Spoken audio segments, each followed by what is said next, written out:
Welcome to another edition of Gems of the Archives. Our item today was chosen because it shows an entrepreneur trying to save his business and the difficulties he encountered. The story that goes with the document highlights the need for careful research and planning and how impulsive decisions often lead to poor results.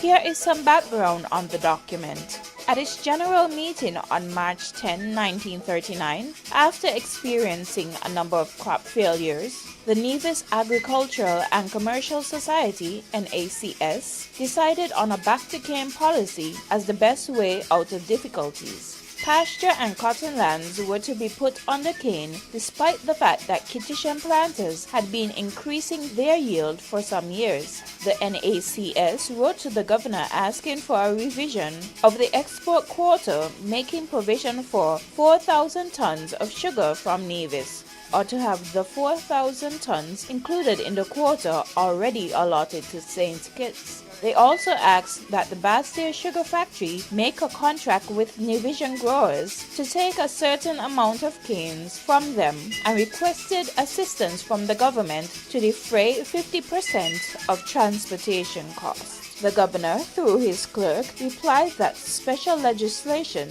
taking the quota into account was to be considered soon, and the Nevis case would factor in it. But regarding transportation, improvements had already been made and no further reductions were likely. The Commissioner of Agriculture viewed this development as awkward. Already, St. Kitts was producing more than the quota. He supported the idea of Nevis producing cane syrup and fancy molasses to divert the canes from being shipped to St. Kitts. Syrup production was to take place at Hamilton, but the machinery needed upgrading. New River, which was then producing muscovado, was also under consideration. The sugar technologists who visited both sites found them inadequate for the job and suggested that if an assured market could be found for Nevis, then a modern factory costing about £10,000 to £15,000 should be considered. However, because of the uncertainties of the market, the colonial administration was not prepared to give this much consideration at the time. The Commissioner of Agriculture felt that the use of machinery that could be obtained locally would be a good interim solution. The acting administrator, Herbert Boone, received a commitment from the Boston Molasses Company to take 3,000 barrels provided the quality was acceptable. The council approved expenditure for improvements at Hamilton, which was to get an outright grant, and also at New River, where the owner, W.S. Maynard, was to be provided with a loan on easy terms. Government brought the Fay pump from Joseph Ferreira, which was to be used at Hamilton's. Maynard decided to buy the Fay mill. However, the asking price was high and negotiations failed. The outbreak of World War II and serious drought meant that Hamilton's could not meet the needs of the American company. That's it for this edition of Gems of the Archives, Unearthing History.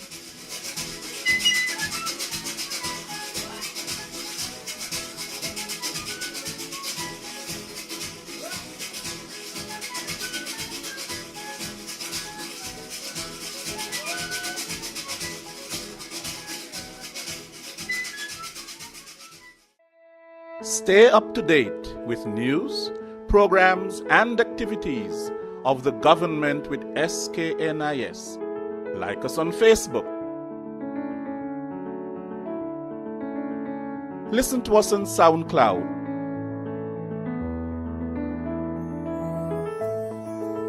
Follow us on Twitter.